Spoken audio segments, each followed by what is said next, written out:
Time to debate a few topics like the economy and other topics here. We've got Judge Ken Vecchio. He's back. He's attorney and GOP strategist. And there he is, Spencer Critchley, Democratic strategist, managing partner for Boots Road Group and communication advisor for Obama for America 08 and 12.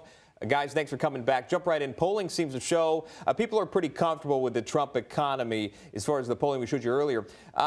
Ken, what do you make of this? Is this a slam dunk for the president here? What are your thoughts on that when you saw that poll? Well, look, the poll numbers are accurate because the numbers in the economy are really what Trump says they are. Look what he did with tariffs.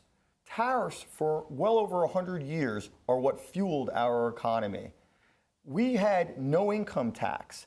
In instituting these tariffs, it's brought back literally billions of dollars into our economy while at the same time making those countries frightened, like China, who have been ripping us off for years, not to screw around with our business owners. We've had significant tax reform. Unemployment numbers, 3.5%, lowest in 50 years since before I was born. 3.9% for African Americans. For Hispanics. 5.6% for African Americans. The Democrats need a little proverbial noogie to wake up their brain freeze and just admit, President Trump, he's doing a great job. Give him thanks. Spencer Critchley, bring you in now. You just heard it. He's doing a great job, according to Judge Ken Vecchio. Your thoughts on that?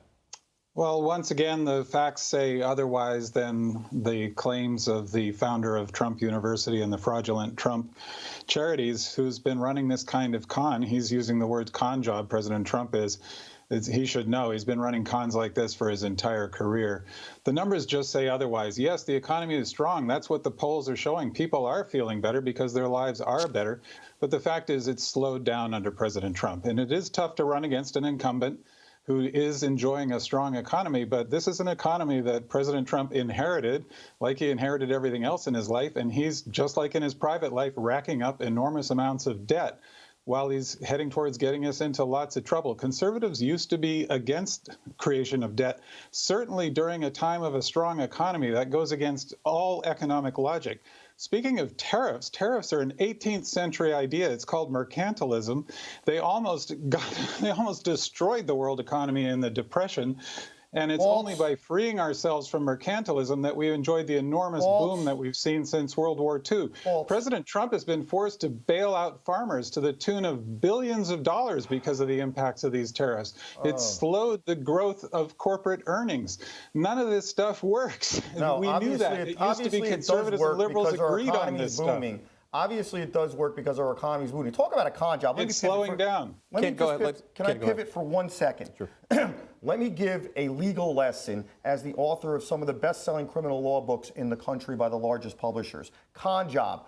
Bill Barr, he is the Attorney General of the United States, Chief Law Enforcement Officer. If he wants to pick up the phone and call any federal prosecutor and say, change a sentencing recommendation, he can do it. If he wants to walk into a courtroom and take over the court and try a case instead of one of his prosecutors, he can do it. And Donald Trump is his boss. Donald Trump not only has the right to pardon, but Donald Trump as the chief executive officer could change a sentencing recommendation. Why I bring this up is because it's the same old story with the economy, with global warming, with every topic you can think of.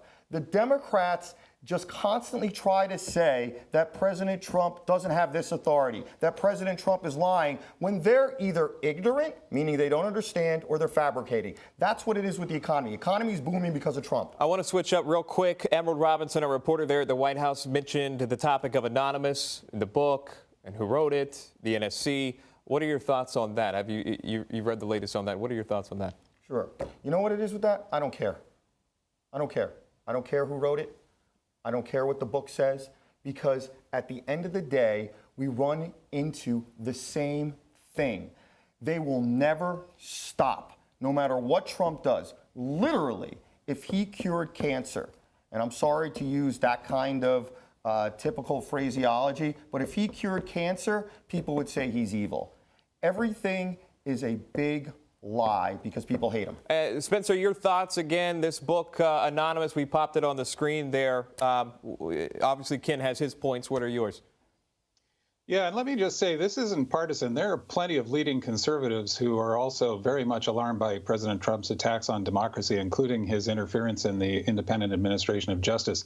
As far as the anonymous book goes, you know, I wish people would stop being anonymous. There are just endless anonymous sources at the highest levels of the Trump administration, inside now and former members of the administration, who are constantly raising the alarm, but more of them need to go on the record, as John Kelly, the former chief of staff, did just last week. I encourage everybody to read the Atlantic's article on his remarks about how alarmed he is at President Trump. He was the chief of staff, and he's not exactly a bleeding heart liberal. I also recommend that people read A Very Stable Genius by Carol Leonnig and Philip Rucker, who are both Pulitzer Prize-winning reporters and who interviewed more than 200 sources. And in that book, many of their sources allow themselves to be identified. It's easy to tell who gave them this information because they're the only people in the room. And they, again, include people like Rex Tillerson, John Kelly, Gary Cohn, expressing just the deepest alarm at President Trump's corruption and his incompetence. So that's a book people should be reading, A Very Stable Genius. All right, Ken, I know you wanted to comment on this. Yeah, I actually agree with him on anonymous.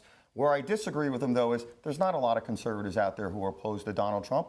We know that. Why? Because there's a credible guy running against him, former governor of Massachusetts, a guy who's a power player. He got 9% of the vote in New Hampshire, a neighboring state, and he's going to get way less than 9% moving on. Last time that there were primaries, like when Buchanan ran and against Carter, there were 30 to 40%. Americans love Donald Trump. Republicans and conservatives love him at the highest level. Wrong on that count, Spencer. All right, guys, thank you so much for coming on. We appreciate it. We appreciate it every time you guys do stop by. That is Judge Ken Vecchio. He's attorney, GOP strategist. Spencer Critchley, Democratic strategist, managing partner, Boots Root Group, also communication advisor for Obama for America 08 and 12. Thank you very much, guys. Appreciate it.